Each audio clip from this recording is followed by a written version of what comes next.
කියන්නේ මට MBA එකක් තියෙනවා මෙහි කරපු එක ලන්ඩන් ටෙක් එකේ UK qualification එක. ඒ වගේම IBSL එකේ professional qualifications diplomas ඔක්කොම complete. කියන්නේ තියෙනවනේ visa consulting companies ගොඩක් තියෙනවා. ඉතින් මගේ යාළුවොත් එක්ක මම decide කරලා බැලුවා දෙක තුනකටම ගිහිල්ලා.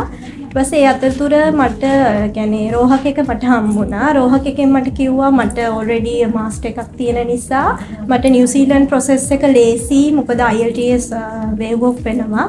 එහෙම කියලා කිව්වා. මට දැන් 30 වෙනවා. මම තවත් මාස්ටර් එකකට තමයි මම level 9 කියන තවත් මාස්ටර් එකකට තමයි මම ඇප්ලයි කරන්නේ. මම මදුෂානි වීරක්කොඩි ඉන්නේ රාජගිරියේ. මම work කරන්නේ construction company එක 7 years වගේ work කරනවා. මේ New Zealand අපිට ලේසි. ඒ කියන්නේ 2 years 1.5 years වගේ කියන්නේ මාස්ටර් එකක් කරොත් අපිට 3 years PSW මේ post study work experience හම්බ වෙනවා. එතකොට ඒකත් එක්ක අපි හැමෝම බලන්නේ කියන්නේ ගිහින් settle වෙන්න අපි බලන්නේ. එතකොට ඒක අපිට ලොකු opportunity එකක් කියලා මම හිතනවා. එතකොට jobs හොයාගන්න පුළුවන්. ඒ වගේම ගොඩක් දේවල් තියෙනවා. අනික මගේ යාළුවෝ මෙහින් apply කරපුවා ඉන්නවා, ඉන්වතාගේ ලියපුවා ඉන්නවා. එතන ගොඩක් එයාලත් recommend කරා. ඉතින් ඒ හින්දා බය වෙන්නේ නැහැ.